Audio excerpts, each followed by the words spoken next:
श्री हरि। श्री विष्णु पुराण कथा में तृतीय अंश का तीसरा अध्याय प्रारंभ। ओम नमो नारायणाय नमः। तीसरा अध्याय चतुर्युग अनुसार भिन्न भिन्न व्यासों के नाम तथा ब्रह्म ज्ञान के महात्म्य का वर्णन। जय श्री हरि। श्री मैत्रेय जी बोले, हे भगवान, आपके कथन से मैं यह जान गया कि किस प्रकार यह संपूर्ण जगत विष्णु रूप है, विष्णु में ही स्थित है, विष्णु से ही उत्पन्न हुआ है तथा विष्णु में ही, विष्णु से अतिरिक्त और कुछ नहीं है। अब मैं यह सुनना चाहता हूँ कि भगवान ने वेद व्यास रूप से युग युग में किस प्रकार वेदों का विभाग किया।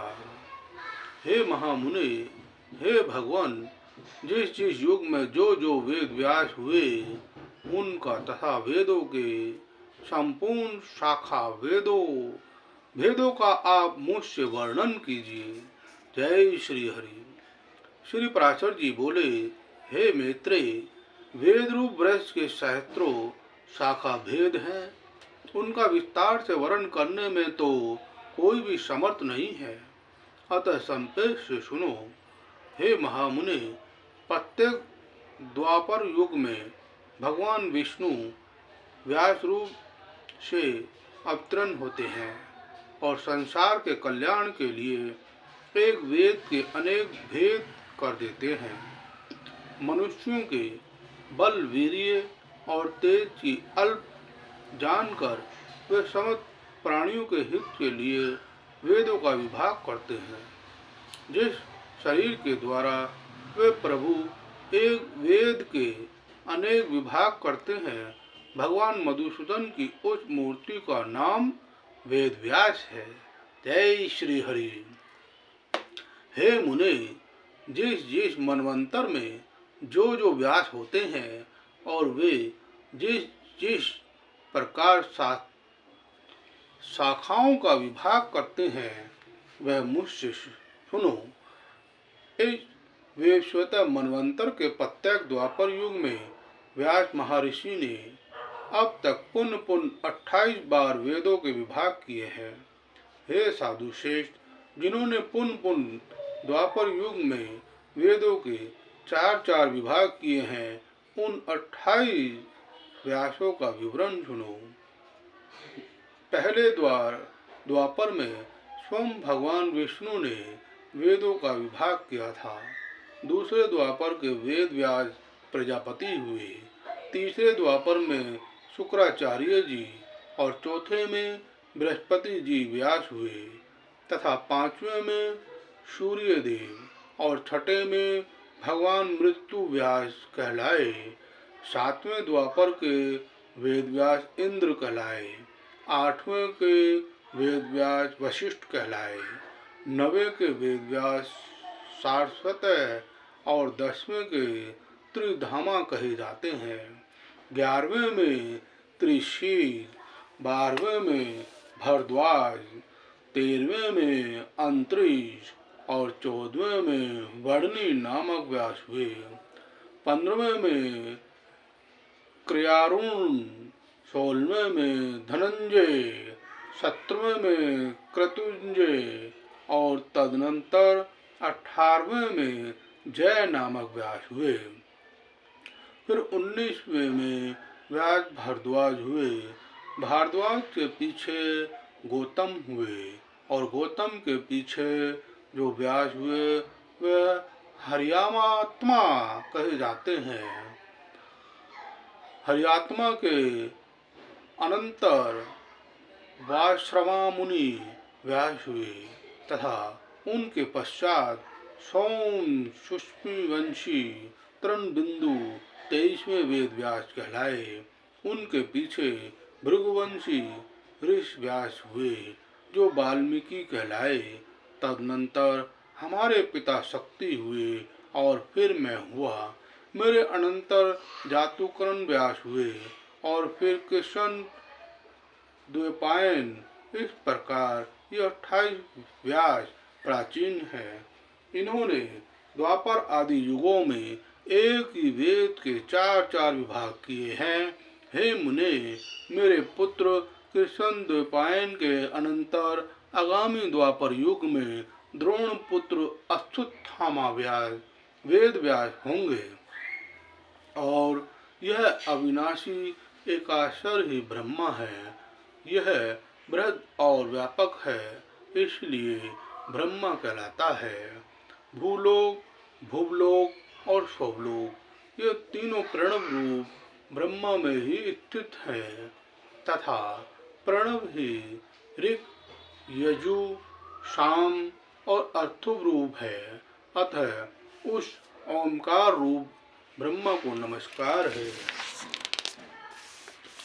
जो संसार के उत्पत्ति और प्रलय का कारण कहलाता है तथा महातप से भी परम गुहा सुषम है। उस ओंकार रूप ब्रह्मा को नमस्कार है जो अगाध, अपार और अक्षय है। संसार को मोहित करने वाले तमोगुण का आश्रय है तथा प्रकाश में सतोगुण और प्रवृत्ति रूप रजोगुण के द्वारा पुरुषों के भोग और मोक्ष रूप परम पुरुषार्थ का हेतु है, जो सांख्य ज्ञानियों की परम निष्ठा है। सम दम शालियों का गंतव्य स्थान है जो अव्यक्त और अविनाशी है तथा जो सक्रिय ब्रह्मा होकर भी सदा रहने वाला है। तो जो स्वंभू, प्रधान और अंतर्यामी कहलाता है तथा जो अविभाग, दीप्तिमान, अक्षय और अनेक रूप हैं और जो परमतप स्वरूप भगवान वासुदेव का ही है।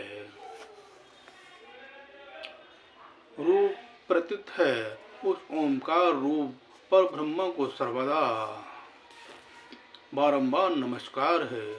यह ओंकार रूप ब्रह्मा अभिन्न होकर भी आकार, उकार और मकार रूप से 3 वेदों वाला है। यह समस्त वेदों में अभिन्न रूप से स्थित है तथापि भेद बुद्धि से भिन्न भिन्न प्रतीत होता है। वह सर्व आत्मा ऋग में, साम में और यजुर में है तथा यजुष्य साम का सार रूप वह ओंकार ही सब शरीरधारियों का आत्मा है।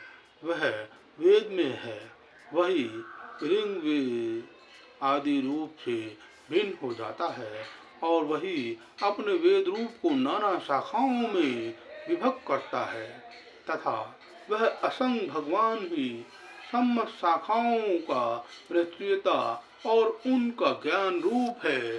जय श्री राधे, जय जय श्री हरि। भक्तों, श्री विष्णु पुराण तृतीय अंश का 3रा अध्याय संपन्न हुआ। 4था अध्याय प्रारंभ। जय श्री हरि। ऋग्वेद की शाखाओं का विस्तार। जय श्री हरि। ओम नमो नारायणाय नमः। श्री पराशर जी बोले, सृष्टि के आदि में ईश्वर से आविर्भूत वेद ऋग, यजु आदि 4 पादों से युक्त और एक लश मंत्र वाला था।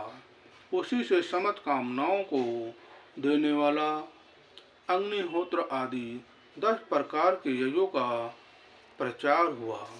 तदनंतर 28वें द्वापर युग में मेरे पुत्र कृष्ण द्वैपायन ने इस चतुष्पाद युग एक ही वेद के 4 भाग किए। परम बुद्धिमान वेद व्यास ने उनका जिस प्रकार विभाग किया है, ठीक उसी प्रकार अन्य अन्य वेद व्यास ने तथा मैंने भी पहले किया था। अतः हे द्विज, समस्त चतुर्युगों में इन्हीं शाखा भेदों से वेद का पाठ होता है, ऐसा जानो। जय श्री हरि। ओम नमो नारायण नमः। भगवान कृष्ण द्वैपायन को तुम साक्षात नारायण ही समझो, क्योंकि हे मैत्रेय, संसार में नारायण के अतिरिक्त और कौन महाभारत का रचयिता हो सकता है। हे मैत्रेय, द्वापर युग में मेरे पुत्र महात्मा कृष्ण देवपायन ने जिस प्रकार वेदों का विभाग किया था वह यथावत सुनो। जब ब्रह्मा जी की प्रेरणा से व्यास जी ने वेदों का विभाग करने का उपक्रम किया तो उन्होंने वेद का अंत तक अध्ययन करने में समर्थ 4 ऋषियों को शिष्य बनाया। उनमें से उन महामुनि ने पेल को ऋग्वेद बनाया।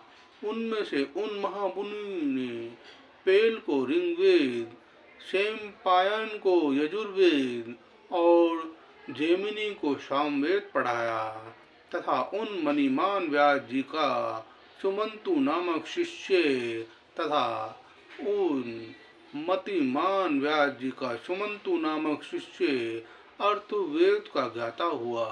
इनके सिवा सूर्य जातीय महाबुद्धिमान रोमहर्षण को महामुनि व्यास जी ने अपने इतिहास और पुराण के विद्यार्थी रूप से ग्रहण किया।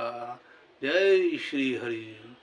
पूर्व काल में यजुर्वेद एक ही था, उसके उन्होंने 4 विभाग किए, अतः उसमें चातुर्होत्र की प्रवृत्ति हुई और इस चातुर्होत्र विधि से ही उन्होंने यज्ञ अनुष्ठान की व्यवस्था की। व्यास जी ने यजु से अर्धवेव के, ऋख से होता के, साम से उद्गाता के तथा अर्थवेद के ब्रह्मा के कर्म की स्थापना की। तदनंतर उन्होंने वाक तथा यजु श्रुतियों का उद्धार करके ऋग्वेद और एवं यजुर्वेद की और साम श्रुतियों से सामवेद की रचना की। हे मैत्रेय, अर्थवेद के द्वारा भगवान व्यास जी ने संपूर्ण राजकर्म और ब्रह्मतत्व की यथावत स्थापना की। इस प्रकार व्यास जी ने वेद रूप एक वृक्ष के 4 विभाग कर दिए। फिर विभक्त हुए उन चारों से वेद रूपी वृक्षों का वन उत्पन्न हुआ। जय श्री हरि। हे विप्र, पहले पेल ने ऋग्वेद रूप वृक्ष के 2 विभाग किए और उन दोनों शाखाओं को अपने शिष्य इंद्र प्रमिति और बाष्कल को पढ़ाया। फिर बाष्कल ने भी अपनी शाखा के 4 भाग किए और उन्हें बौद्ध आदि अपने शिष्य को दिया। हे मुने, बाष्कल की शाखा की उन 4 प्रतिशाखाओं को उनके शिष्य बौद्ध, अग्निमांडव, याज्ञवल्क्य और पराशर ने ग्रहण किया। हे मैत्रेय जी, इंद्र प्रमिति ने अपनी प्रतिशाखा को अपने पुत्र महात्मा मांडुक्य को पढ़ाया। इस प्रकार शिष्य पर शिष्य क्रम से उस शाखा का उनके पुत्र और शिष्यों में प्रचार हुआ। इस शिष्य परंपरा से ही शालक्य वेद मित्र ने उस संहिता को पढ़ा और उसको 5 शाखाओं में विभक्त कर अपने 5 शिष्यों को पढ़ाया। उसके जो 5 शिष्य थे उनके नाम सुनो। हे मैत्रेय, वे मृदुल, गोमुख, वास्य और शालिय तथा 5वें महामती शरीर थे। हे मुनि सत्तम, उनके एक दूसरे शिष्य शाकपुरन ने 3 वेद संहिताओं की तथा चौथे एक निरुक्त ग्रंथ की रचना की। उन संहिताओं का अध्ययन करने वाले उनके शिष्य महामुनि क्रोन, बेतालिक और बलाक थे तथा निरुक्तका का अध्ययन करने वाले एक चौथे शिष्य वेदांग के परगामी निरुक्तकार हुए। इस प्रकार वेद रूप वृक्ष की प्रति शाखाओं से अनुशाखाओं की उत्पत्ति हुई। हे द्विजोत्तम, वास्कल ने और भी 3 संहिताओं की कलायनी रचना की। उन संहिताओं को पढ़ने शिष्य कलायनी, गार्ग्य और कथायव थे। इस प्रकार जिन्होंने संहिताओं की रचना की वे बहुवचन कहलाए। ओम नमो नारायण नमः। तो भक्तों, इस वीडियो में आपका श्री विष्णु पुराण कथा का तृतीय अंश का चौथा अध्याय और तीसरा अध्याय संपन्न हुआ। जय श्री हरि, जय जय श्री राधे।